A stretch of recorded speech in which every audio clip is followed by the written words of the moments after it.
Hey there, welcome to Strong and Healthy, a podcast for local church leaders, families, and maybe even my grandchildren.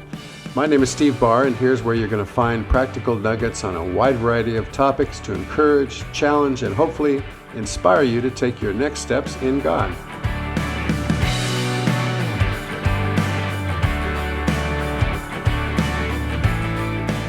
Hey there, everybody. Welcome back. Today I'm going to be talking about a story that happened to me last year. And here's how it happened.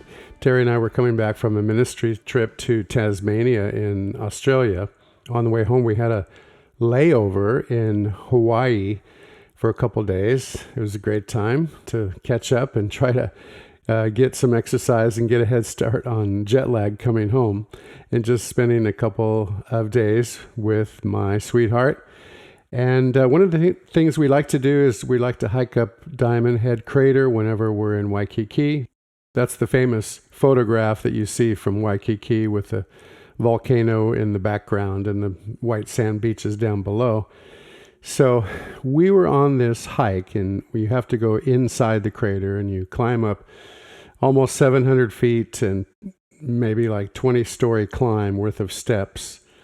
It's not super strenuous, but it's moderately strenuous hike, and it's always crowded. And on this day, it was pretty hot, and you walk a winding path and you do stairs, and sometimes you go through these switchbacks where you have real tight back and forth going up the side of the cliff. And as I was going up this pathway, immediately to the right, coming down the pathway, there was an older grandmotherly Asian woman coming down, and we passed. And then so when we got to the turn, I kept going up and she was going down, so we were going to pass again in a few feet. So as I pass her, she says to me in sort of broken English, right when she was passing me, she said, "Take one step at a time. You make it to end." That was it. 10 words. Take one step at a time. You make it to end. And all of a sudden I look around and there's nobody visible on the pathway. It's usually super crowded. There's nobody behind her, nobody in front of her, nobody behind me, in front of me. And I just kind of stopped there for a second and walked a few steps further. And I just took that as a word from the Lord. The Lord was speaking to me there. I look around and I can't see her anymore. So it was very strange. But this was our third hike up in 3 days, and I was getting kind of tired of doing this every day. When you get older, it takes a little bit longer to recover. But I set out that day to finish the hike, to get to the top. Beautiful view. I love to take photographs up there. And I set out to finish, so I finished this.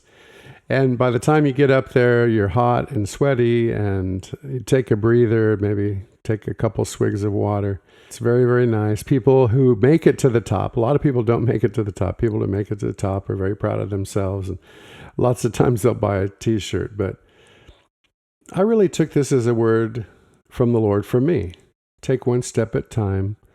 You make it to end. And so I think this is wisdom for life as well. And it was just a wonderful word that I feel the Lord gave me through this grandmother person. So first of all, keep going. Keep going. Don't quit. Keep going. Keep looking forward as you are fulfilling your call, and don't quit. And Lord knows that you'll be tempted to quit. When you're serving Jesus, keep looking forward. Keep fulfilling your call. Don't quit, because the temptation is great, and we're commanded not to anyway. We want to keep serving Jesus. Keep your eyes on him. Keep serving Jesus. He's the prize. He is your portion. The Lord is my portion. And so lots of times kids fight over their portion, say they're having ice cream, and they want to choose the largest portion. Our portion is Jesus. And I want to keep serving him until the day I finish.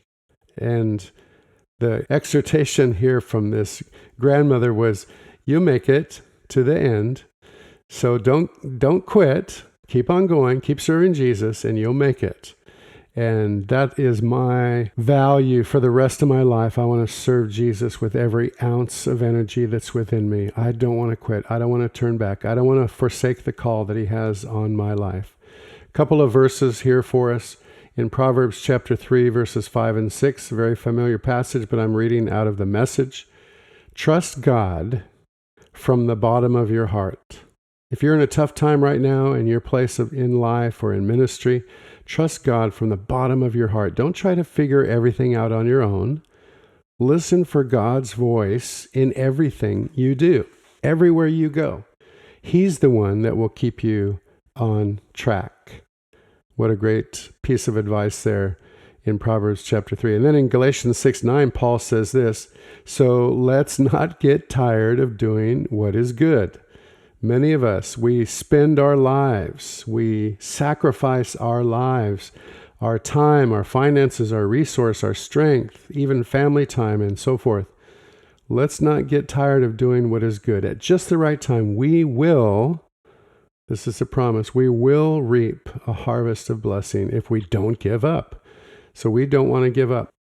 We're tempted to, as believers, we do get tired. There are times when we're not resting properly, eating or exercising properly. We're going. We want to make sure that we have those things in order, but at the same time, in the middle of all that, in the middle of our spiritual joy with Christ and our physical tiredness and weariness, Jesus said this to people in Matthew, come to me, all of you who are weary and carry heavy burdens.